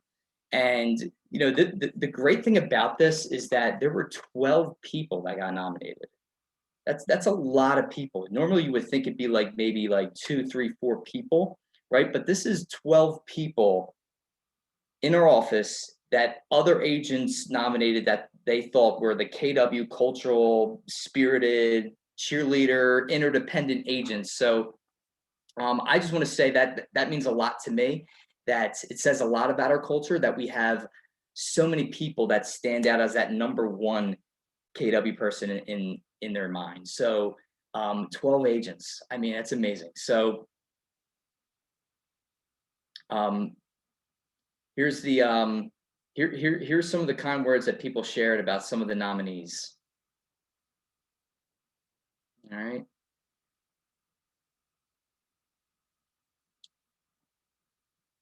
All right.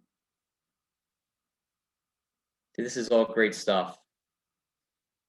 You know, Tommy always lends a hand and does what he can to help out agents in the office. He is kind, patient, and all in. Way to go, Tommy. All right.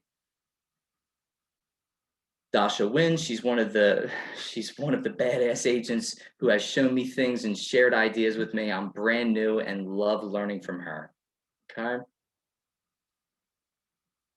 Sean Yasalonis, kind, caring, and always willing to go out of his way for anyone in the office, always. This is all great stuff, guys. So there was a lot, okay? And I have to say that what happened is it got narrowed down to 4 agents that got the most votes. So it was like a tiebreaker. So then another email went out and they said, okay, out of these 4 people, who do you vote for? And by 1 vote, this is how close this was. 1 vote, we got a winner out of this. So the Agent Choice Award goes to Juliana Gainsberg. Congrats, Juliana. You are I would the not- Agent Choice Award. Without you guys, this award's for this whole office because I'm not who I am without this entire place at all. Well earned. Well earned.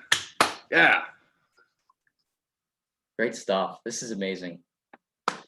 Well, I mean, like I said, I'm just taking that there was 12 people that were nominated for it. You know, that to me is just unbelievable.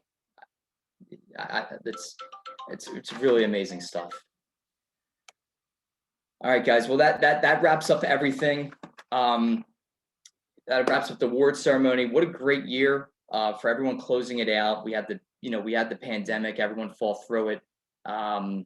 You know, I'm wishing everyone much success in this year of 2021. I already feel it. I don't know if you guys can as well, but you know, we got this cultural thing humming here with what's happening in May, and I don't know about you, but I'm pumped to get as many people on that as possible. That's going to be May 8th, Red Day, and that's just going to be a day of service of giving back. And you know, Les Brown is one of my favorite speakers, motivational speakers, and he says that service is the rent you pay for your life on earth. So, you know, if you could time block that day out on the 8th, on Saturday, you know, that would be an amazing thing. We're going to make it a lot of fun. And, you know, then we got the ping pong tournament coming up as well, Takeout Tuesday.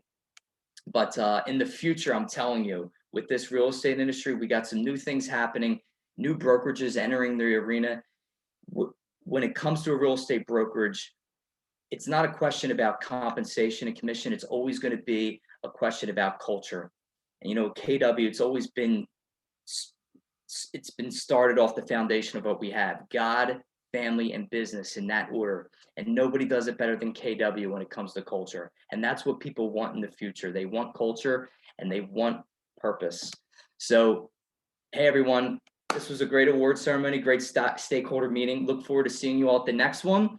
Enjoy your day with your clients and with your families, more importantly. Take care, everyone. See you, Adam. Yeah.